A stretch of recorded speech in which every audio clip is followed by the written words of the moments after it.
souris. Donc, Contrôle Alt, tout Shift Alt, peut-être pour tout là. alors attends, il est revenu là. Pour pouvoir que Alors donc.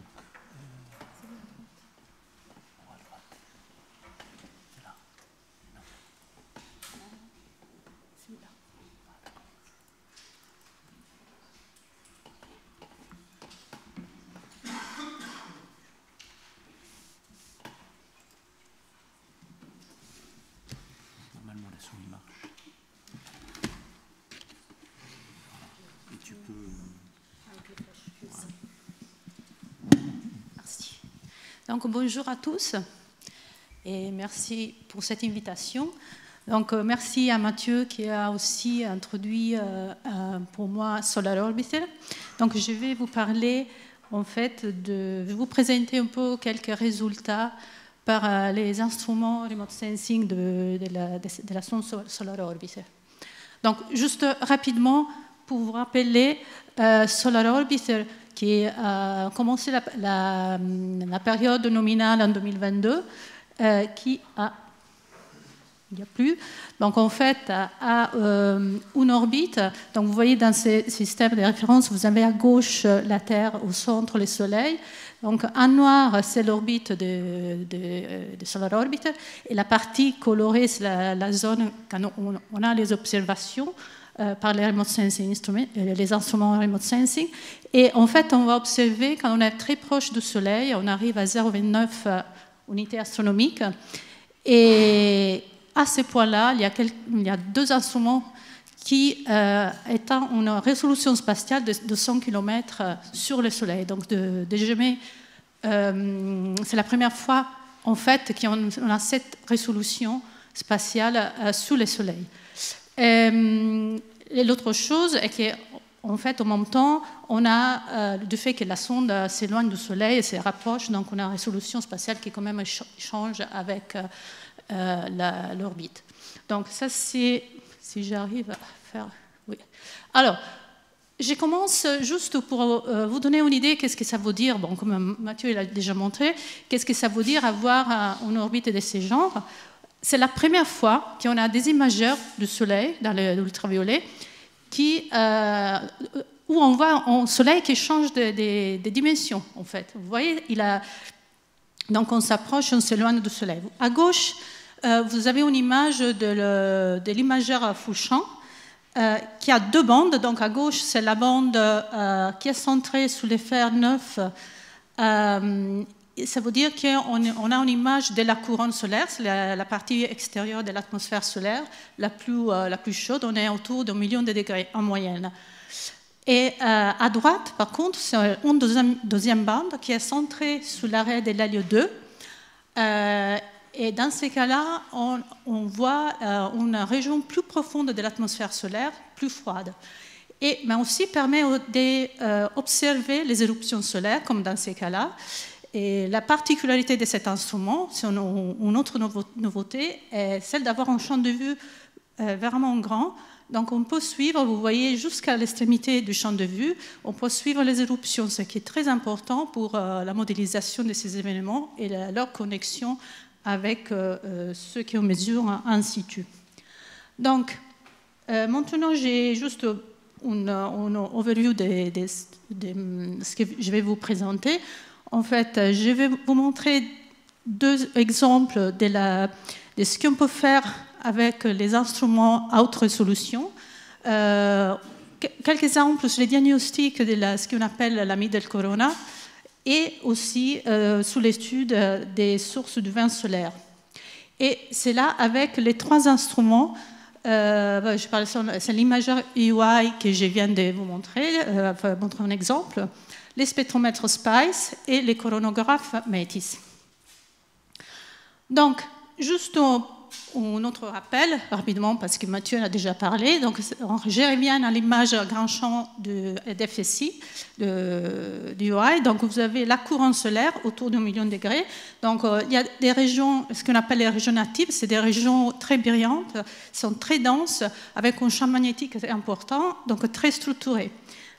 On a aussi des régions beaucoup plus quiescentes, ce qu'on appelle les soleils calmes, avec des structures petites et bas dans l'atmosphère.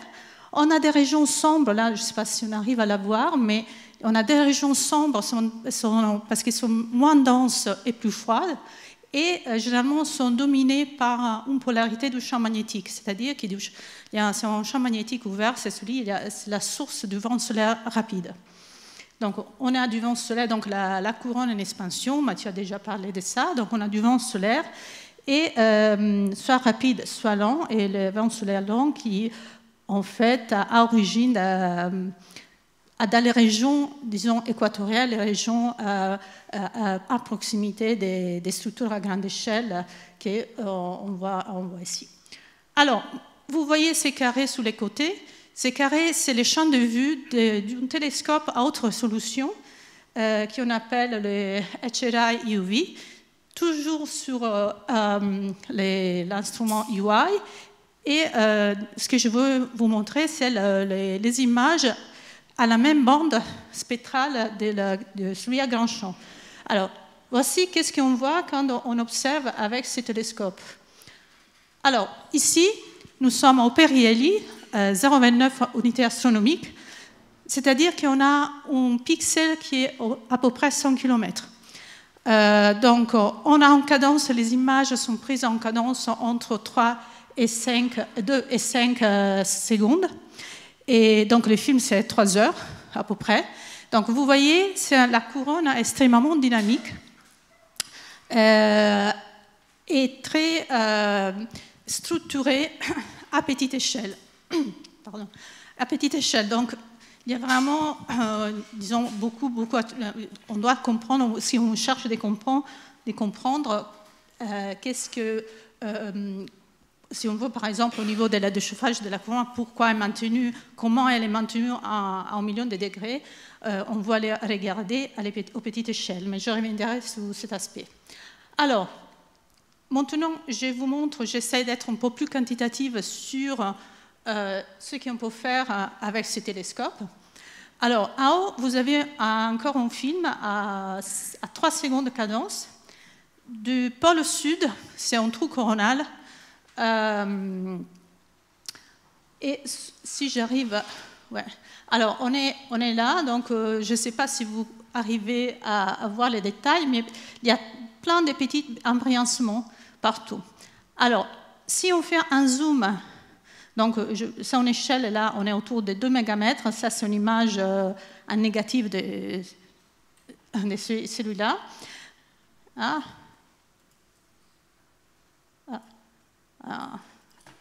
Non. Pardon, excusez-moi. Voilà. Alors, ce qu'on voit, vous voyez ici, plein de petites structures sous la forme de Y inversé, et on les voit un peu mieux dans ce film à côté qui est obtenu en faisant ce qu'on appelle la difference running. On soustrait l'image 2, disons, dans l'image 1 en séquence. Sont des structures magnétiques que vous voyez, c'est un exemple ici. Donc, on a une polarité centrale et la deuxième polarité autour, donc sont sortes de dômes. Donc, forcément, au centre, il y a une partie ouverte, du champ magnétique ouvert. Et en fait, c'est par cette spine qu'on a un flux continu des plasmas qui s'éloignent de la surface du Soleil. Alors, ces structures, on les connaissait déjà, mais cet instrument a montré et qui existe à des échelles extrêmement plus petites, donc ce qu'on appelle les picoflares. Alors, on peut faire une estimation de la vitesse du plasma qui coule, disons, qui s'éloigne de la surface ici, autour de 100 km par seconde. Et les premières études qui ont été faites, et du fait qu'il y en a partout, tout le temps, le flux des plasmas qu'on on peut estimer est compatible avec les besoins disons, compatible avec ce qu'on s'attend comme source du vent solaire rapide. Parce qu'à une unité astronomique, on mesure autour de 500 km, on sait qu'il y a une accélération, et soit l'énergie de ces phénomènes, soit la masse de flux qui porte, paraissent compatibles avec la source à petite échelle du vent solaire rapide. Alors, on a un deuxième exemple. Maintenant, on passe sous le soleil calme. Et quand on va zoomer, vous voyez encore l'échelle spatiale là-haut, on a encore une fois, partout et tout le temps, des petits embellissements de ce genre-là. Donc, ils ont plusieurs formes, hein, mais sont impulsives. Ils ont une durée max 2-3 minutes. Ils ont plusieurs formes, mais la chose est qu'ils ressemblent à quelque chose qu'on connaissait déjà, à des échelles beaucoup plus grandes. Ce sont les flares solaires. Donc, flares solaires, que vous voyez un exemple ici, ça c'est un classique. On a des reconnexions magnétiques avec une conversion d'énergie magnétique en plusieurs formes, donc, mais ce sont les événements les plus énergétiques qu'il y en a. Donc, et quand on a commencé à chercher de comprendre comment on peut maintenir la couronne à 1 million de degrés, on a regardé ce phénomène comme possible source pour le chauffage de la couronne. En fait, on sait aujourd'hui que ce n'est pas le cas parce qu'ils ne sont pas suffisamment nombreux pour garder cette température. Donc, par contre, je vous montre un moment, quand on a observé ces phénomènes-là, on a pensé peut-être eux donnent un contributeur au chauffage. Alors, je vous explique pourquoi. Alors, vous avez ici, sous la droite, c'est la distribution de la fréquence des flares en fonction de l'énergie. Et ces flares, on les a à toutes les échelles, jusqu'à la limite de la résolution spatiale avant Solar Orbiter. Donc, c'est ce qu'on appelle les nanoflares. Donc, il y a une distribution en l'ordre de puissance. Et Hasson a quantifié l'énergie contenue dans cette distribution. Et on a vu que c'est un batch d'énergie qui encore ne suffit pas pour le chauffage de la couronne. Mais il nous a aussi dit que si on peut observer des événements plus petits, à plus petite échelle, en fait, ils peuvent chauffer la couronne si cette distribution a une pente plus grande que 2. Alors, évidemment, quand on a vu ces petits événements, on s'est dit « Ah, peut-être c'est l'observation qui manque ». Et donc, il y a des études statistiques qui sont en cours. Par contre, il y a une question avant tout à laquelle il faudrait répondre, parce que ces petits événements, ce télescope a une réponse en température que vous voyez ici, qui est certainement piquée sur du fer 10 et 9, donc en millions de degrés, mais en fait en queue à basse température, un queue important, une contribution par des raies froides. Et c'est un imageur, donc en fait le diagnostic est limité, parce qu'on pourrait voir quelque chose qui est froid, en fait. Et donc, c'est pour ça qu'il faut utiliser la spectroscopie. C'est ce qu'on a fait avec mon étudiant. On a cherché de répondre à cette question. Et alors qu'on a fait des observations coordonnées avec SPICE, donc je vous introduis le spectromètre à bord des Solar Orbiter, spectromètre UV. Donc, vous avez Echerai UV, l'imageur, un événement. Il y a un petit carré rouge, qui est l'événement que nous avons étudié. Vous voyez l'échelle spatiale. Et en blanc, c'est la fente du spectromètre qui passe sous l'événement. Alors, ce qu'on voit, donc vous avez des cartes d'intensité pour différents raies spectrales émises à différentes températures. Donc, la température, c'est la valeur entre parenthèses. Donc, on commence du carbone 3, qui est en émission froide dans les profondeurs de l'atmosphère solaire, et on monte jusqu'au magnésium 9, qui est une émission à 1 million de degrés. D'accord ? Alors, vous avez des exemples aussi du profil des raies. Ce qui se passe, c'est qu'au moment qu'il y a l'événement sur Echerai UV, en fait, tous les raies froides sont allumées dans les petits carrés rouges là, mais en fait, on voit très peu dans les néons 8 et en fait, il n'y a rien dans l'arrêt du magnésium. D'accord? Et également, vous voyez en bas les spectres, il n'y a jamais l'arrêt qui apparaissent. Donc, tout ça, il nous dit qu'en fait, au final, on est en train de voir l'émission, c'est-à-dire la partie froide de la bande de réponse de cet instrument. Alors, pour aller un peu plus loin, on a cherché de quantifier ce qu'on appelle la mesure d'émission, c'est la quantité de plasma qui émet la lumière observée. Et donc ici, nous sommes dans un régime des plasmes optiquement minces, des raies qui sont formées par collision, et donc l'intensité de l'arrêt proportionnelle au carré de la densité est en fonction qui contient, disons, toutes les informations sur la transition de l'arrêt. Alors, cette fonction qui s'appelle fonction de contribution est plotée ici en fonction de la température pour plusieurs raies d'espace. Donc, vous voyez, c'est un ray piqué en température. Et donc, il y a une méthode, et si on fait une méthode simple, parce que malheureusement, on a très peu de raies qui sont utilisables où il y a du signal dans ces cas-là. Donc, on doit faire une approximation isotherme le long de la ligne de visée. Dans ces cas, si on fait les rapports de l'intensité sur la fonction des contributions à chaque température de la courbe de réponse de la fonction des contributions, on obtient à limite supérieure de la mesure d'émission. Donc, en faisant ces calculs pour chaque température, on obtient des courbes de ce genre-là. Donc, c'est deux plots pour deux événements différents. En fonction de la température, vous avez, si je trouve, la limite supérieure de la mesure d'émission, que c'est la ligne sombre, là, que vous voyez. Et cette quantité, on va la comparer avec la mesure d'émission en absence de l'embrincement. D'accord? Donc, avant et après l'événement. Et ça sont les courbes, si je trouve ma souris, qu'est-ce que c'est ça? Ce sont les courbes qu'on trouve ici en bas. Donc, clairement, dans tous les cas qu'on a analysés, on voit qu'il n'y a pas d'émission au-delà de 0,6 millions de Kelvin. D'accord? Et en fait, c'est essentiellement des plasmas froids. Nous avons aussi essayé avec notre instrument, notre spectromètre à bord d'une autre sonde. Dans ces cas, c'est intéressant parce que c'est un spectromètre qui contient beaucoup plus de raies chaudes par rapport à SPICE. Dans ces cas, nous n'avons pas une information temporelle, mais donc on a quand même observé un événement. Donc vous l'avez ici avec les Cherai UV. Donc nous sommes en train d'observer dans cette région-là.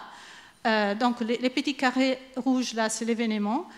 Vous voyez, il y a oxygène 5, c'est une raie froide, et on commence à monter en température, c'est toute la série des fers jusqu'au fer 10, 11 et 13. Donc 11 et 13, c'est 2 millions de degrés.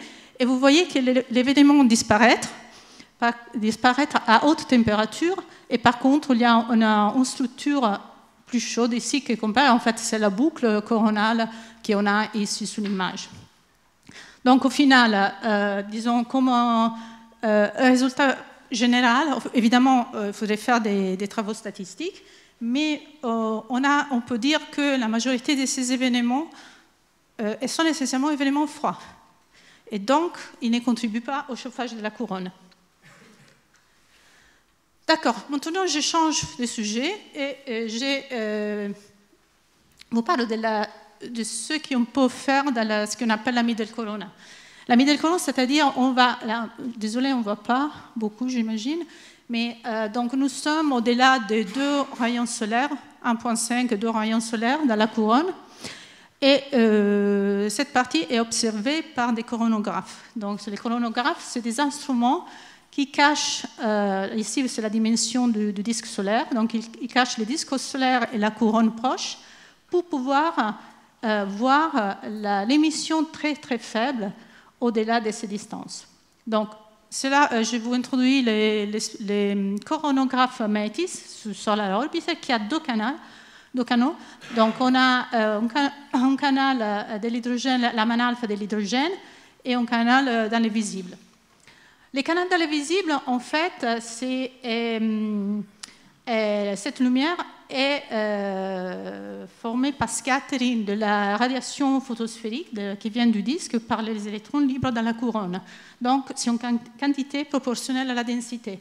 Ça veut dire qu'il nous permet d'avoir des cartes de densité de la couronne.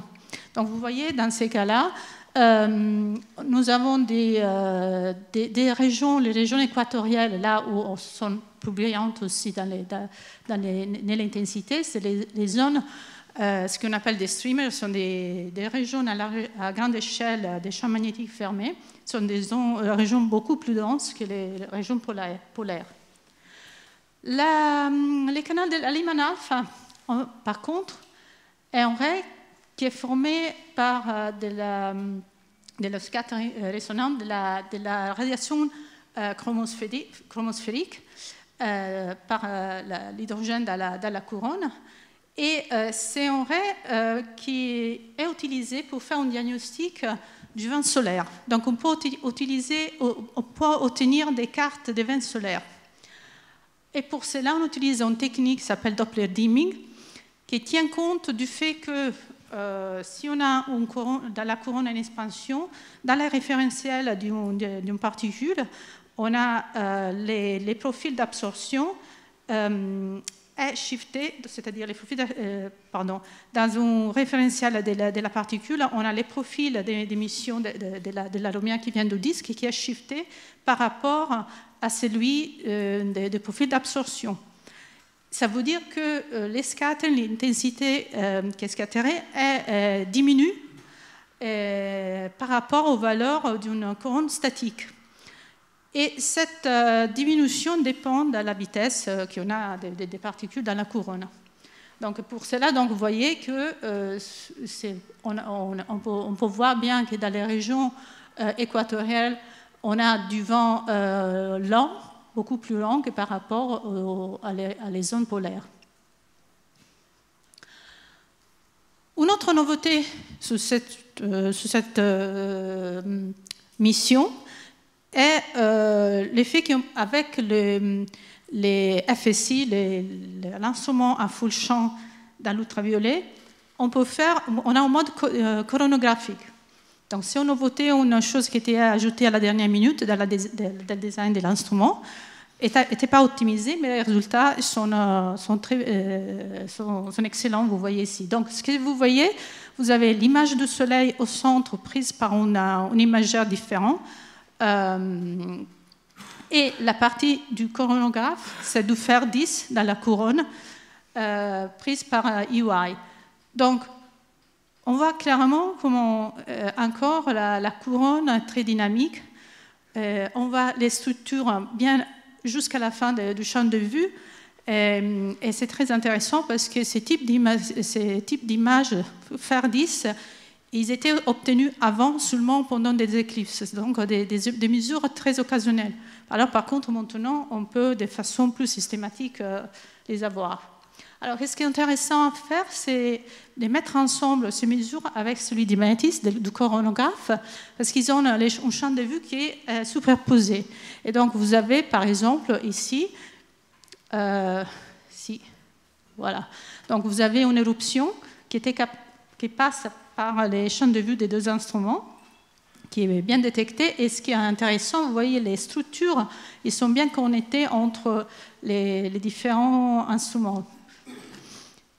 Alors, une autre chose que nous sommes en train de faire, chercher de comprendre, est aussi, donc c'est un ray de fer 9, 10, c'est la bande piquée dans ces rays-là, et savoir si, quel est le processus de formation de cette ray dans la couronne, parce que certainement, la grosse composante, c'est une composante collisionnelle, mais quand on s'éloigne du Soleil, les collisions diminuent, et donc probablement d'autres processus ils peuvent dominer. Alors, pour faire cela, on a commencé, par exemple, simplement en faisant un profil radial d'intensité, en coupant par les streamers. Donc, vous avez ici la distance et l'intensité. Donc, vous avez les deux courbes colorées, c'est les deux canaux de Métis. Et vous avez l'intensité de la 174 ici.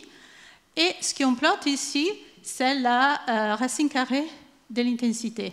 Et ça parce que si l'arrêt collisionnel est proportionnel au carré de la densité, par contre, les deux, l'Iman alpha et la PB sont proportionnels à la densité, donc on fait les carrés de façon qu'il y a une dépendance similaire de la densité.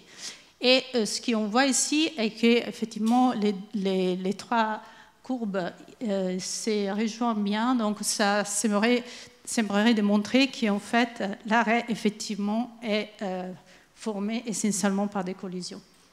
Mais comme je vous disais, c'est un travail en cours. Combien de temps j'ai 10 secondes. Non. Alors, bon, ok, je vais rapidement. C'est la dernière thématique, je ne sais pas, c'est sous la source du vent solaire. Alors, disons, pour un des diagnostics qui est utilisé pour identifier, donc comme on disait Mathieu, SolarOrbiter veut, le but c'est de pouvoir faire la connexion entre les sources du vent solaire et ce qui est mesuré in situ. Donc un des diagnostics est celui qui s'appelle les FIB bias, et qu'est-ce que c'est en fait si on mesure de la variation de l'abondance par rapport à un référentiel qui est photosphérique. Et ce qu'on voit quand on est dans les vents solaires, et quand on plotte ces rapports en fonction du first ionization potential de chaque élément, on a une distribution bien connue pour les vents solaires lents, ce qu'on appelle les éléments LOFIP sont augmentés d'un facteur 2-4 par rapport à les vents rapides. Et c'est un phénomène bien connu. Donc, par contre, on voit aussi, quand on va sous le soleil, on fait les mêmes mesures, on a des variations d'abondance. Donc, c'est pour ça qu'on cherche de faire cette connexion entre ce qui est mesuré sous les disques solaires, sous le soleil et dans les vents solaires. Alors, avec SPICE, sous SolarOrbiter, le spectromètre, ce qu'on peut faire, en fait, c'est aussi une nouvelle façon de faire ce type de mesures, est de faire des mosaïques. C'est-à-dire, vous voyez en vert, c'est les champs de vue de l'instrument. Donc, on dépointe les satellites pour pouvoir couvrir des régions plus grandes et faire l'analyse de FIB bias dans ces régions. Donc, vous avez un exemple ici. Donc, vous avez une région active avec des boucles coronales ici. Il y a plusieurs méthodes. Je vous montre juste un exemple ici. Donc, cette méthode prend... Ah, si je retrouve la souris. Ouais. Donc, on choisit un couple de raies qui sont formées en température similaire. Il y en a une qui est une low FIP et une qui est une high FIP. D'accord? Et on fait les rapports. Et dans des approximations, une première approximation, on peut dire que en fait, les rapports dépendent seulement de la variation de l'abondance. Et donc, on a ce type de cartes. On choisit, ça c'est des raies relativement froides dans la région de transition, en dessous de la couronne, et des raies coronales. Et on voit des variations. Les zones sombres ici, c'est un FIP beaucoup plus important. J'ai fini. Donc, en fait, on utilise ça pour pouvoir faire les comparaisons avec le mesure in situ.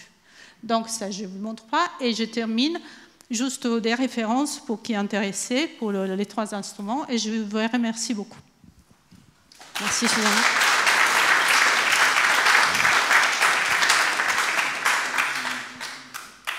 Donc, on a le temps pour une ou deux questions.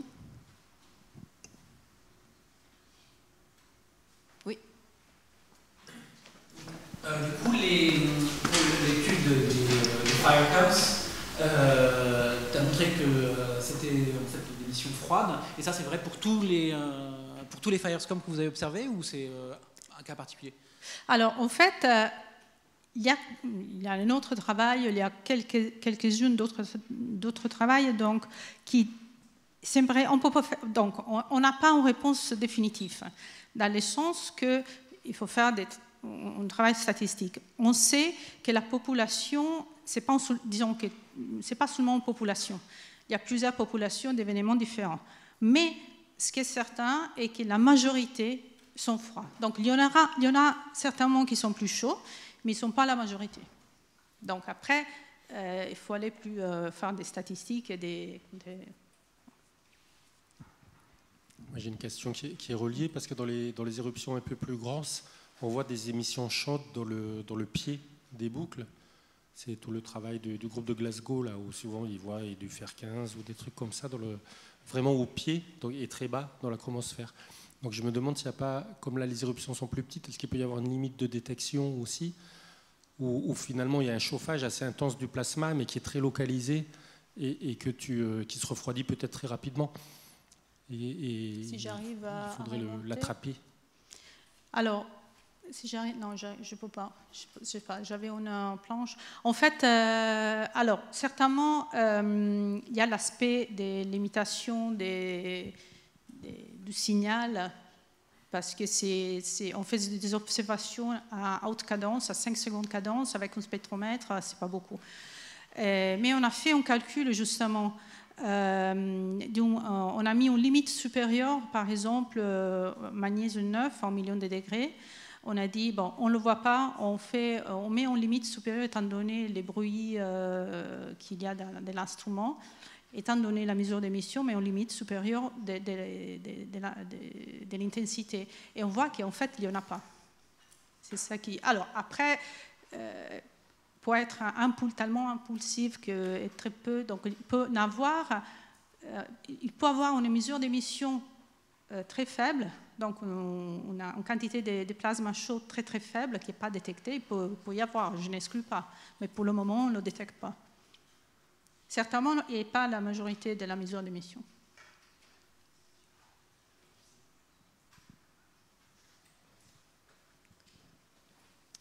Donc, merci Susanna encore.